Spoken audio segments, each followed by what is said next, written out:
Así es, un miércoles yo veía un ambiente muy bonito y ya le preguntaba yo a Carla y esa hermosura cuando raya el alba así, ese color nos llama a motivarnos también y más que estamos en San Valentín casi, Wendy y yo como que lo estamos jalando, pero bueno, vamos a ver cómo fluye el día a día aquí en el país, como también es importante que usted se mantenga informado de temas que a veces pensáramos, no, eso es la justicia, eso son cuestiones legales que no me competen. Puede que sí le competa a usted y que ignore este tema. Estamos aquí ya con nuestra invitada, ha venido en otras ocasiones a la casita, ahora trae un tema de suma relevancia sobre la paternidad. Annie Guzmán, ella es abogada, reconocimiento de paternidad y sus implicaciones legales. Ese tema es básico e importante en nuestro país y sobre todo en nuestra cultura. Muy conectados también con San Valentín, la gente, bueno, pues se da mucho cariño y después si te vino me acuerdo. En noviembre viene el lío.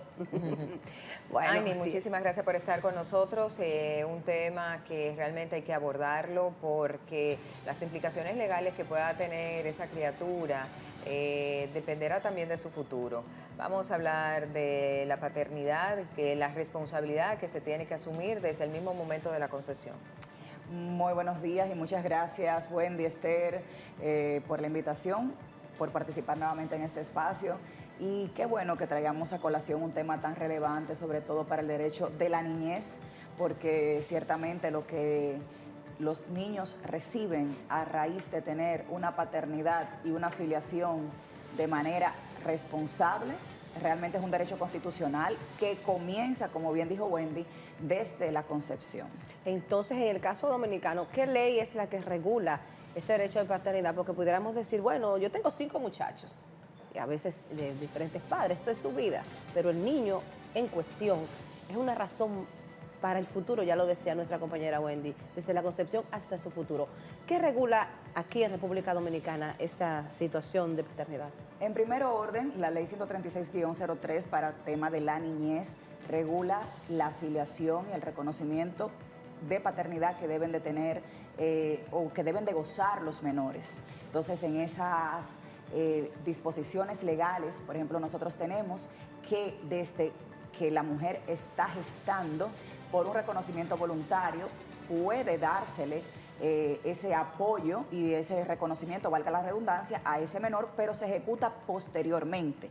Es decir, queda sentado en un acta de nacimiento, es posterior al nacimiento. Entonces, por esta razón, a partir de ahí comienzan todos los derechos y los deberes parentales, los derechos del menor y los deberes parentales.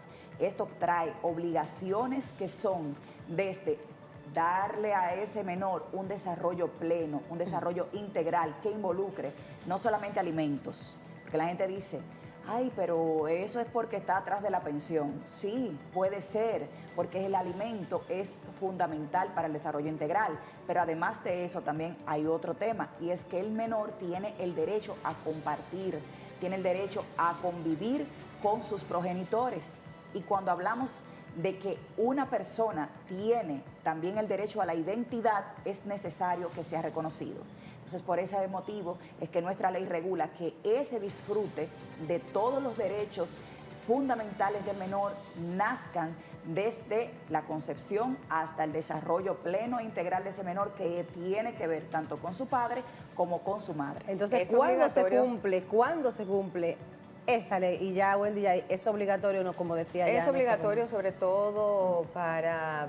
La madre lo carga y la madre es la que está, pero es obligatorio para el padre el acta de nacimiento, cómo esa madre puede desde el mismo momento en que ya sabe que va a dar a luz, poder de manera legal que ese padre asuma el compromiso con ese menor.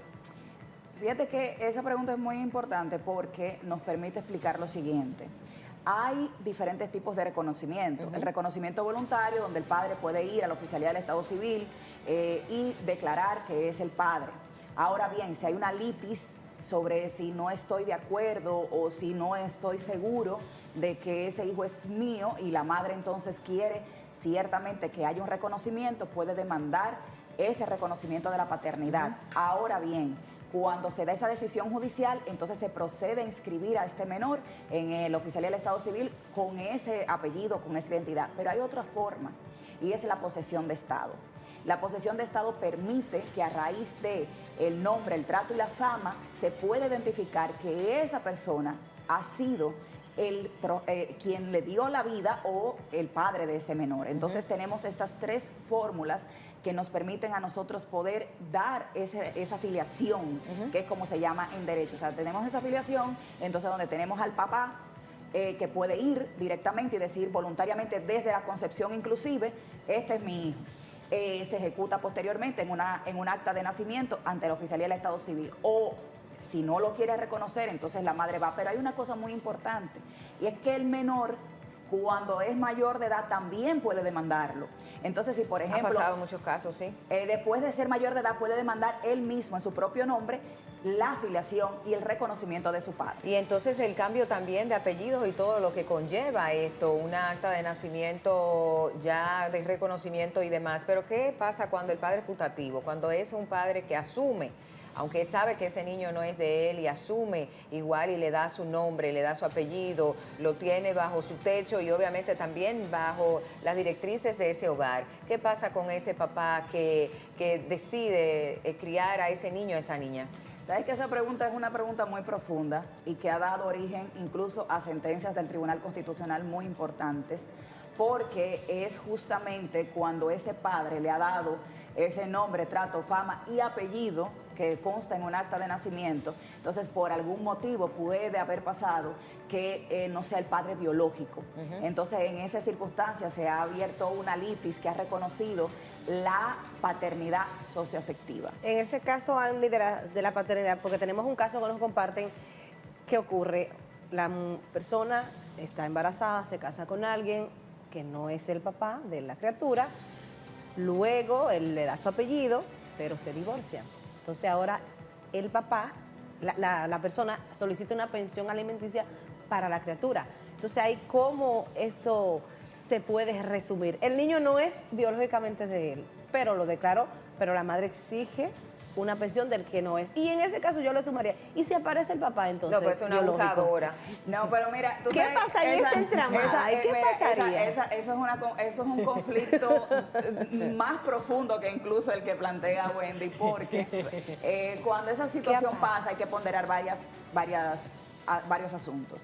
Lo primero es, esa persona tenía conocimiento al momento de casarse o dentro del matrimonio, porque primeramente la ley ya dice que todo hijo nacido en el matrimonio se reputa hijo del marido. Ajá. Por esa razón inclusive se ha dicho que la ley es desigual, porque si incluso ese papá, entonces que se conoce como biológico, o que se reconoce biológico de ese menor, quiere demandar, tendría que hacer todo un procedimiento de impugnación de paternidad.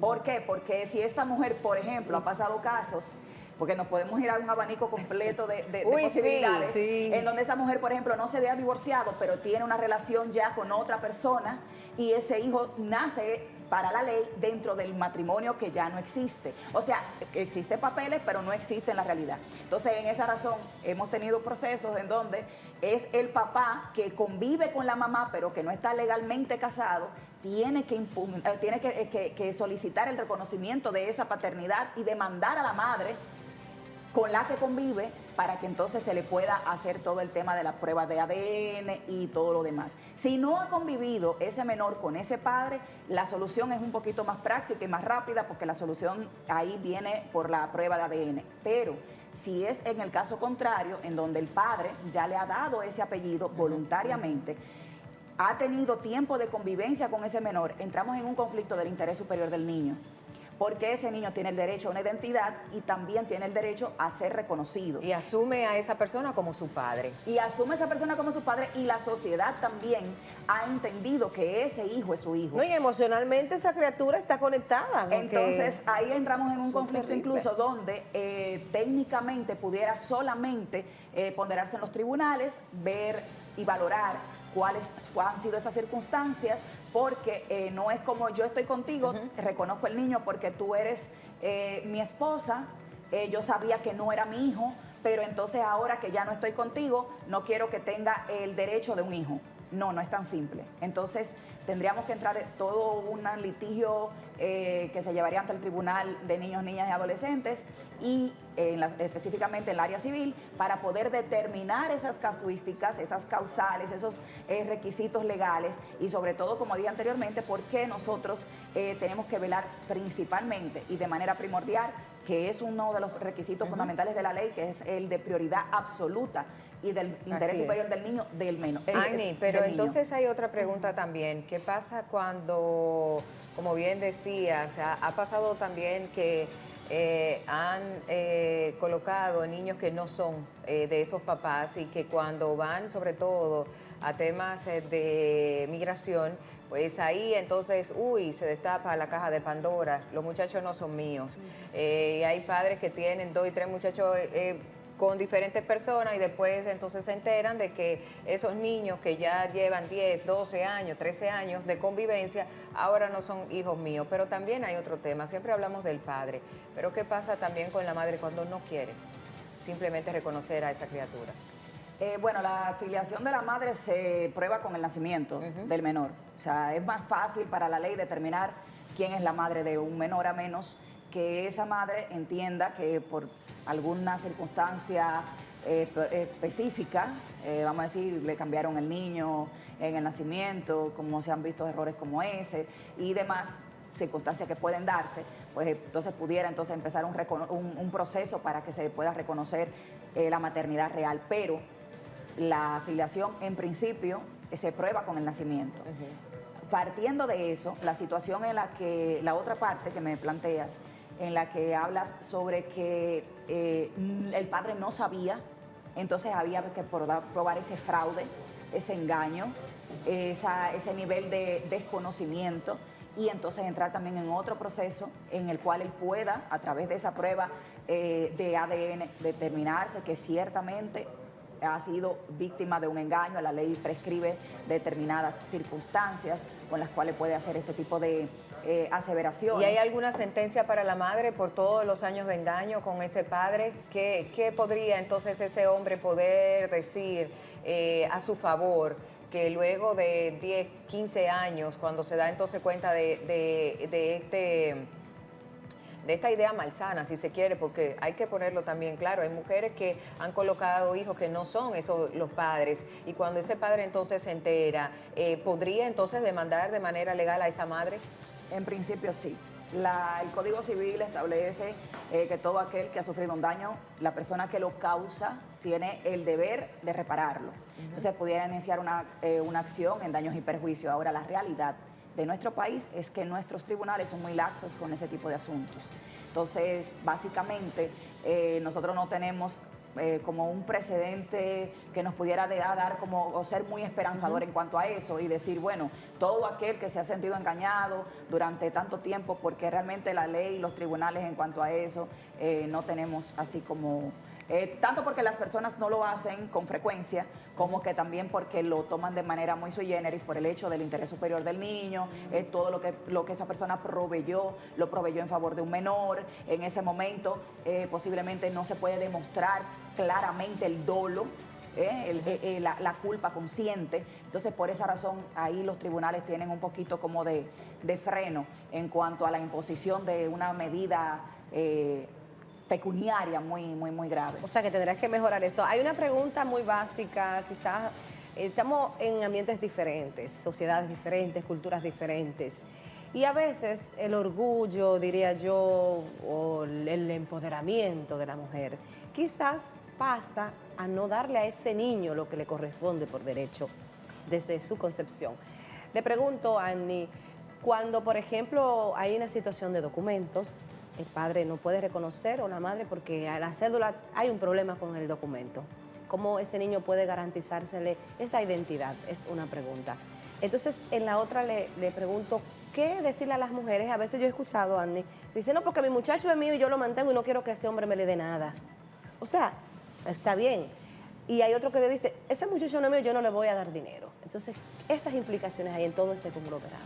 Bueno, mira, ahí recuerdas que recientemente estuve acá tratando un tema justamente sobre la omisión parental y lo que es el encubrimiento familiar. Pero esto que planteas específicamente es justamente una de las razones por las cuales esas omisiones yo entiendo que deben de ser sancionadas y que deben de legislarse en favor de ello. Porque cuando nosotros tenemos un derecho que tutelar y una obligación establecida en la norma, pero no tiene una consecuencia que es realmente sancionable de manera clara, entonces pudiéramos siempre estar proliferando ese tipo de culturas, esa cultura de yo soy. De hecho, vi recientemente, que me dio mucha pena, mucha indignación, comunicadores incitando a las madres a que se fajen a trabajar, por un caso recientemente que pasó también, como que se hizo muy público. Entonces decía que se fajen a trabajar, que mantenga a su muchacho, que si no lo quiere reconocer, que no lo reconozca. Es una cosa muy fea que a través de los medios de comunicación estemos difundiendo esa cultura, porque realmente no es lo que establece la norma. Primeramente, nuestra Constitución establece desde el artículo 55 y 56 los derechos que tiene la familia, el Estado cómo debe de velarlos, y los niños lo que tienen que recibir. Luego viene una ley, la 136-03, que desde el artículo 67 establece cuáles son las consecuencias de la autoridad parental y cuando no se cumple con ella de manera civil, claramente que sí. Entonces, decir una madre como tutora, como representante legal, yo no quiero que lo reconozca, cuando la ley realmente obliga a ese reconocimiento, entonces realmente ahora nosotros no tenemos mayores sanciones. No tenemos mayores sanciones, pero siempre tenemos los mecanismos para poder restablecer ese derecho, que es el de reconocimiento de esa paternidad, demandar a esa madre que le está impidiendo a ese padre que pueda tener ese menor las condiciones de convivencia, de régimen de visitas, que son de las cosas que nacen, son de las obligaciones que nacen y de los derechos que adquiere el niño. El derecho a poder recibir una pensión digna, de acuerdo a sus condiciones de vida, sus capacidades económicas del padre, el régimen de visitas, así como también todo lo demás que deriva en que el menor tenga un desarrollo pleno e integral. Entonces, cuando una madre dice eso, y es una cosa que me indigna mucho y me llena de mucha rabia y mucha impotencia muchas veces, yo entiendo que le está lacerando al menor un derecho que se le dio allá la potestad de preservar y de, sobre todo, poder hacer que se respete. Entonces, cuando vemos esa situación, realmente tenemos que llamarnos a reflexionar. O sea, que tenemos que quitar ese discurso del empoderamiento femenino y que yo mantengo a mi muchacho, porque al final ellos tienen derecho a que se les dé. Si él no quiere que no lo reconozca, que yo puedo vivir yo de para adelante, señores. A propósito tú hablabas de la pensión. Las pensiones de cuál es el mínimo que van a, obviamente el máximo lo determinará el juez, pero sobre todo el mínimo. Y también qué pasa cuando hay padres que tienen diferentes sentencias de pensiones a diferentes niños con diferentes madres. ¿Cómo se la puede jugar ese caballero ahí? Bueno, mira, hay varias apuntes que hacer ahí.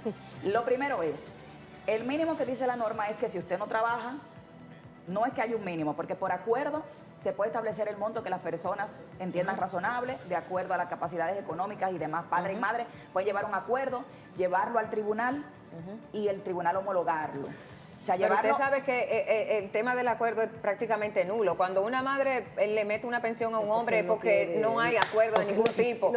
Y quiere esa leche y esos pañales y eso wiper ahí. Pero aún así, la ley le permite, y comienza por ahí el proceso, permite que ante el Ministerio Público, en cada uno de los juzgados de paz, hay una fiscalía adscrita con atribuciones especiales para estos temas. Y aunque haya un requerimiento de citación para el padre por la vía penal de ese Ministerio Público, en esa primera parte le permite conciliar. Entonces, si llegan a un acuerdo ahí sobre cualquier monto, se homologa. Ahora, después, si no se ponen de acuerdo en ese monto, la ley le permite al juez imponer hasta la mitad de un salario mínimo, incluso si el padre no trabaja. Ahí está, Ani. Es un tema amplísimo que en otra ocasión quisiéramos que usted también vuelva a hablarlo porque hay mucha tela por donde cortar. Ani Guzmán Jiménez, abogada, sobre ese derecho de los niños en este tema de la paternidad y sus implicaciones legales. Presten atención a su niño, que eso el futuro se lo va a agradecer. Vamos a seguir en Expreso Matutino.